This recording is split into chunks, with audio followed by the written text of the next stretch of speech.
My name is Kate, I'm 30 years old, and I've been married to Tom for 7 years.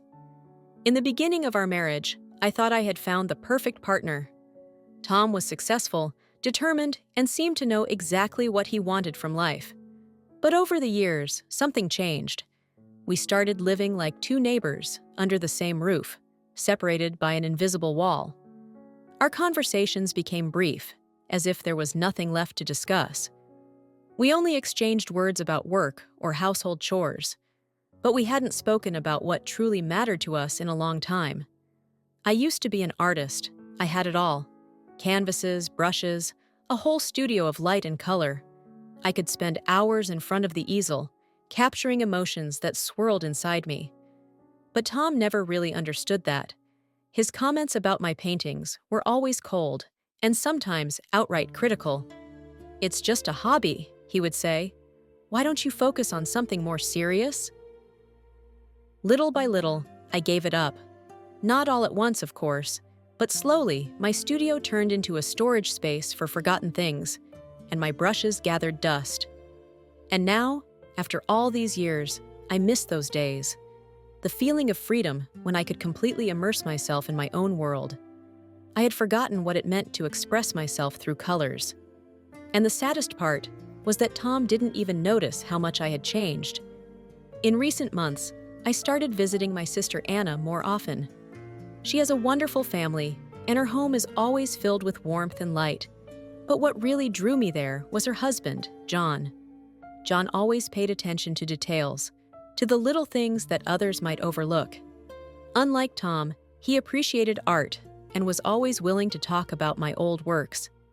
There was genuine respect and interest in his words. Every time John and I discussed my forgotten paintings, it felt like I was rediscovering a part of myself that had been lost for so long. He inspired me to think about returning to art, and that feeling was so enticing. While at home, I felt invisible. In John's presence, I felt alive again. Anna and John's house always felt like an oasis of freedom for me. It was a place where everything breathed creativity. The moment I stepped through their door, I was enveloped by a sense of ease. There was none of the cold rigidity that I had grown accustomed to in my life with Tom. At Anna's, there was always music playing, paintings hung on the walls. Everything seemed alive, full of light and inspiration. John, as a photographer, surrounded himself with images of nature and cityscapes, and his works seemed to come to life on those walls. I often visited them just to sit, have tea, or chat. But over time, I began to notice how different our lives were. Tom always demanded order and discipline. In our house, everything had to be perfectly organized, every item in its place, every dinner on schedule. Even our conversations were limited to matters of routine and responsibilities. I missed the liveliness, the freedom. More and more, I started wondering what part of myself I had lost in this marriage. With John, it was different. When we discussed his photographs or my forgotten paintings, I felt a part of me awaken that had long been buried. His perspective on art was so fresh and unbound. He spoke of his travels, of capturing fleeting moments, and his eyes lit up as he recalled each shot. In his presence, I felt inspired again. One day, when Anna had gone to the city on business, I stayed longer at their house.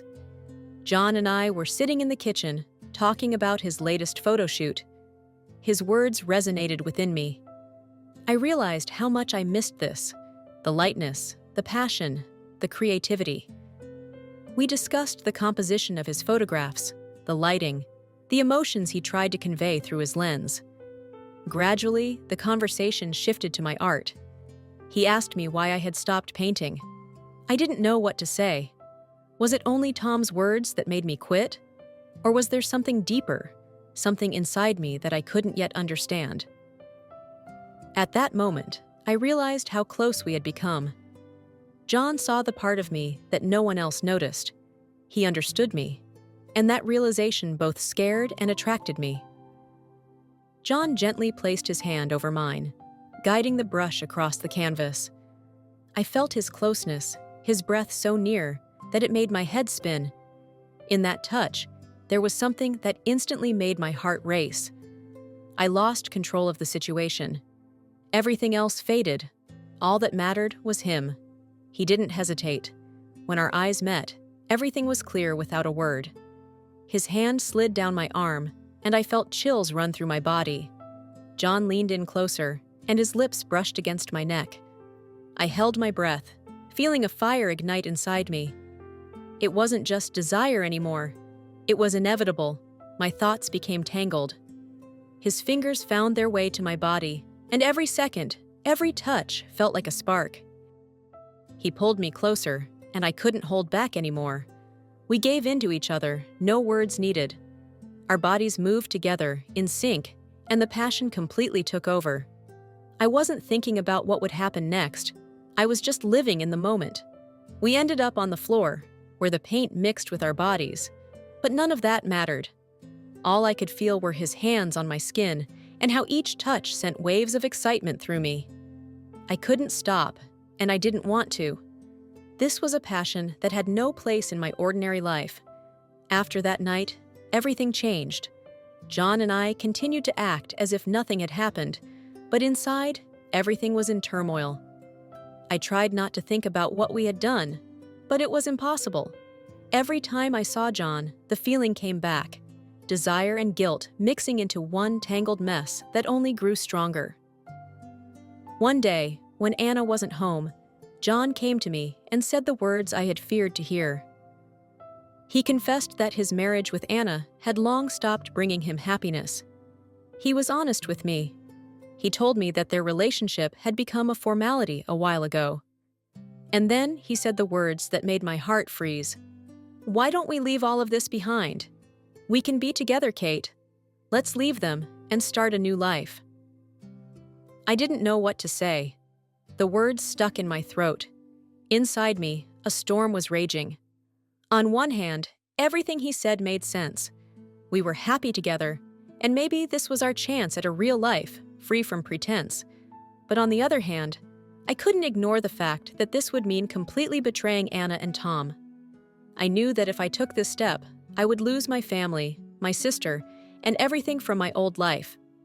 I told him I couldn't make that decision, that it was too complicated, and that I wasn't ready. John looked at me, and I could see the disappointment in his eyes. He said he understood, but I knew it wasn't what he wanted to hear. Meanwhile, Tom started noticing the changes in me. I couldn't hide the tension I was feeling. His gaze always felt like it was on me. "You've changed," he said one evening over dinner. I didn't know how to respond. He didn't know the truth, but he was starting to suspect something was wrong. The internal conflict was tearing me apart. I couldn't keep living this lie, but I also couldn't confess what had happened. Every time I was alone with John, the pull between us grew stronger. It was like a magnet that I couldn't control. But each time I returned home to Tom, I felt something inside me breaking. I was torn between guilt and the feelings I had for John. The longer this went on, the harder it became to make any decision. I knew that eventually everything would come out, and there would be no room for compromise. But for now, I just couldn't make a choice that would change everything. In recent weeks, I found myself returning to painting more often. It became my way of coping with the chaos inside me. I couldn't express my feelings with words, but the canvas and paint allowed me to release all the pain, passion, and doubts. My paintings became darker, more intense, filled with hidden symbols and deep emotions. Every stroke reflected the storm that raged within me: betrayal, guilt, desire, fear. One day, Tom found one of these paintings. I had left it on the easel in my old studio, not thinking he would ever go in there. But that day, he did. I saw him standing in front of the canvas, his eyes scanning every stroke. In that moment, I realized he wasn't just seeing a painting. He was seeing everything I had been trying to hide from him and from myself. It was a silent cry for help, one I could never have voiced aloud. "Is this your work?" His voice was quiet but filled with pain. I couldn't look him in the eyes. "Yes," I answered, feeling the tension in the room grow. "Why didn't you ever tell me you felt like this?" His question was simple, yet so complex. He had finally realized just how deeply unhappy I had been. We stood in silence for a long time. Still looking at the painting, Tom quietly said, "I don't want to lose you. We can try to fix this. I know things went wrong, and I was blind. But let's try to work through it together. Maybe therapy could help. You can go back to your art. We can start over." I hadn't expected those words from him. It seemed like this moment should have been a moment of exposure, but instead, he was offering me salvation. Now I was faced with a choice. I could try to save our marriage, go back to my roots as an artist, and start over with Tom. But at the same time, I knew I had feelings for John that wouldn't just disappear. This choice was tearing me apart. I knew that if I decided to stay with Tom, I would have to forget John and everything that had happened between us. But if I chose John, I would lose Tom forever, and possibly never return to my old life. My mind was full of contradictions. It felt like any decision would lead to destruction. I had to make a choice, but I didn't know which one was the right one. The therapy sessions Tom and I started attending turned out to be a real challenge for me. At first, I thought I could just talk about our problems, how we had drifted apart. But with each new conversation, I began to realize that the root of these issues lay deeper. It wasn't just about our marriage, it was about me. Our therapist often asked me about my art, about what I felt when I painted, and how that connected to what was happening in my life. Slowly, I began to understand that my relationship with John wasn't so much about love as it was an expression of my unfulfilled desires. It was a way to fill the emptiness I felt as a woman and as an artist. I wanted to be seen, to have my feelings and thoughts matter. John gave me that attention, and at the time, it felt important, even necessary. My paintings started to reflect this struggle. I painted my moments of passion with John, trying to capture the intensity of the desire and excitement I had felt. I depicted our bodies entwined, as if they were one, yet at the same time, there were shadows on the canvas, symbols of the emotional distance between us. It was an expression of my inner conflict. I remembered how once John had suggested painting me from life. I was completely naked in front of him, and the way he looked at me wasn't filled with desire, but with admiration. He captured me on canvas in a way I had never seen myself before, both strong and vulnerable. But now, looking at that painting, I realized it had all been an illusion. I had tried to find myself in that relationship, but I couldn't see the truth. Neither John nor our encounters could solve the issues I carried inside.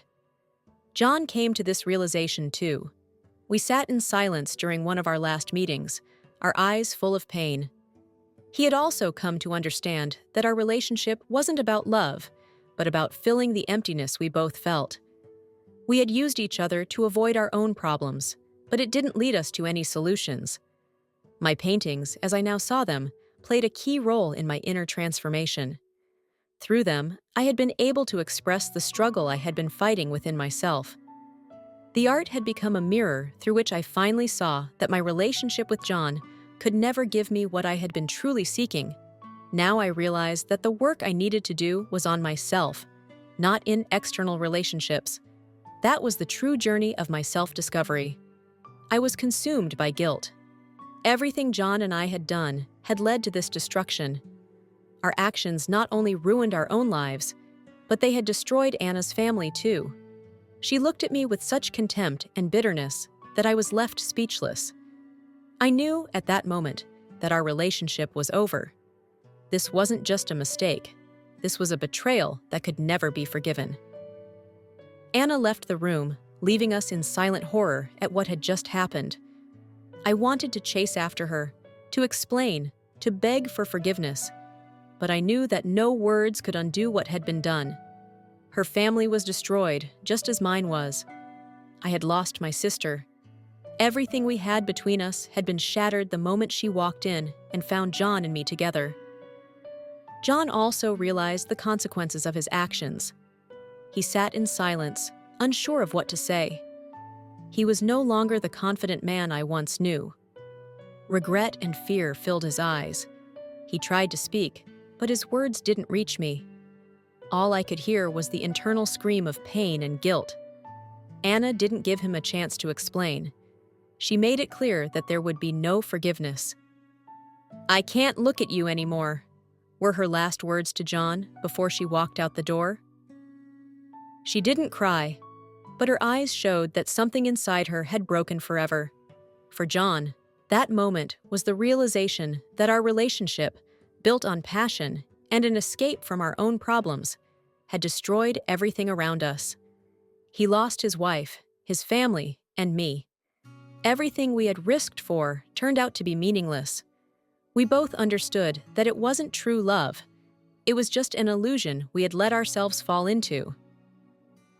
I left without saying goodbye to John. There was nothing more to say. I understood that it was all over. At that moment, I had lost everything. My husband, my sister, the man I had been drawn to, and most importantly, I had lost myself. The confession turned out to be much harder than I had anticipated. I could no longer live with this secret, hiding my betrayal from Tom. After everything was exposed to Anna, I realized I had to be honest. I had to tell Tom the truth, despite the possible consequences. When I sat down in front of him, gathering my thoughts, he sat across from me, waiting for me to speak. His gaze was calm, though inside, a storm raged within me. The words came out slowly, as if I had to pull them from the depths of my soul, but I said it. "I cheated on you with John." The silence that followed felt eternal. I expected Tom to explode in anger, for his eyes to blaze with fury, for him to scream at me. But his reaction was entirely different. He looked at me as if he already knew. Maybe he had suspected, or perhaps he had sensed it for a while. "I thought about it," he said quietly, and I felt a shiver run through my soul. "You've changed. You haven't been the same for a long time, and I probably wasn't paying enough attention to notice. But it doesn't matter.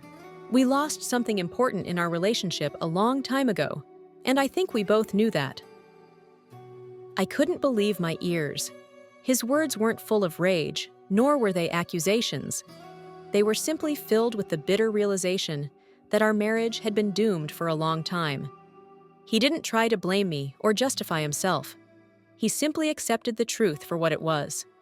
"We both need to move on," he continued. "I understand that there's no point in holding us together, and maybe this is the best thing for both of us." This was a moment I hadn't expected. I thought our conversation would end in shouting, tears, and accusations. But instead, Tom offered a peaceful separation. He didn't blame me. He simply acknowledged that our marriage had long fallen apart. Left alone after our conversation, I began to realize that my affairs with John, my attempts to find happiness in those secret encounters, weren't the result of true desires. It had been an escape from myself, from my fears, from the feeling of emptiness inside. I had tried to fill that void with something external, but each time, it only deepened my inner conflict. I started to understand that the problem was deeper than just unfulfilled desires. My affair was a result of personal internal conflicts, a desire to be seen, accepted, and to feel significant. But neither John nor Tom could give me that. It was my own struggle, one that I had to resolve within myself. I realized that my attempts to find happiness through others had been a mistake. I had tried to escape my inner loneliness, but in the end, I only intensified it. Now, left alone, I understood that I had a long journey ahead to truly understand myself and my life. After everything that had happened, I threw myself into art with renewed intensity, trying to use it as an outlet for everything going on inside me. I painted almost non-stop, day and night.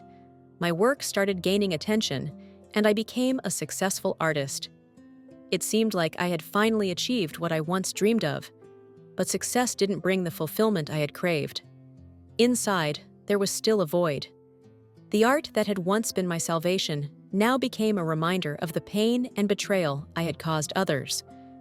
My paintings grew darker, filled with guilt and loss. I painted lost opportunities, broken connections, and ruined lives. Every stroke wasn't just an expression of emotion, but an act of self-destruction.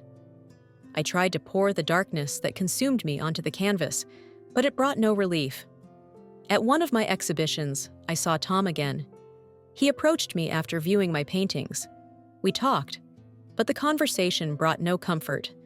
Tom was reserved, his words cold but honest. "I can't forget what you did," he said. "And our marriage, it was a mistake from the beginning." His words hit me harder than I had expected.